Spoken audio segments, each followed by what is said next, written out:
Let's talk about cocaine, and part of the reason why the war on drugs will never be successful the way that it is currently being fought. Right now, the majority of the cocaine that's consumed across the planet comes from 3 countries in South America: Colombia, Peru, and Bolivia.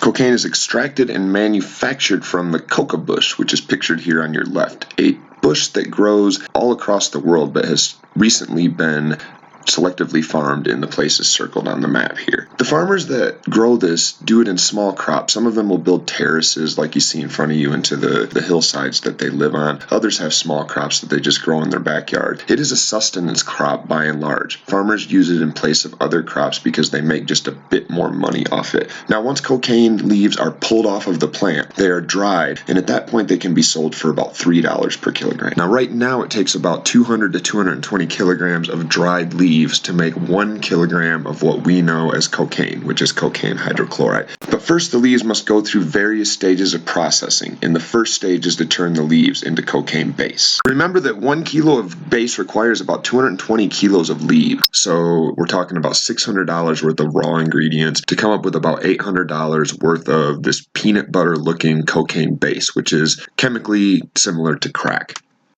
That base can then be further refined to produce cocaine hydrochloride. And that sells for about $2,200 a kilogram in Colombia, in the middle of the country. But you can pick it up right on the port for about $7,000 a kilogram. You might think of each of these arrows as representing an investor trying to make a quick buck, simply by taking a small package from one place to another. This is part of the reason why the war on drugs will never work effectively the way that it is currently set up. The process doesn't end there, but the $27,000, which would seem to be the end result when this product reaches New York City, is actually just the beginning of the process for street-level dealers.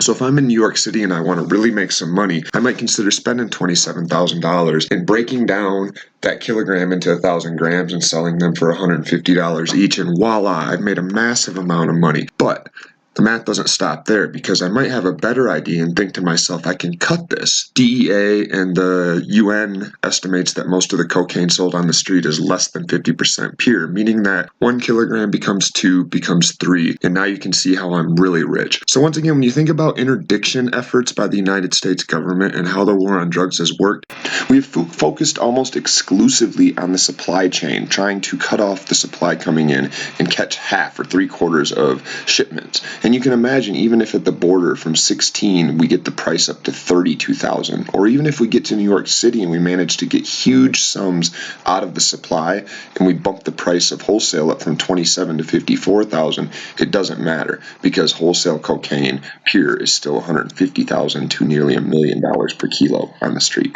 The only way to reduce the flow of cocaine through illegal routes from South America is to reduce the demand, and we can do this by, number 1, providing a legal supply, and number 2, getting people that are using cocaine to switch to alternatives. We've been trying to eliminate drug use in this country for 100 years and we've never succeeded, but we could eliminate the illegal drug market immediately if we simply took away its profitability and made it impossible for anyone to sell cocaine or heroin for a profit.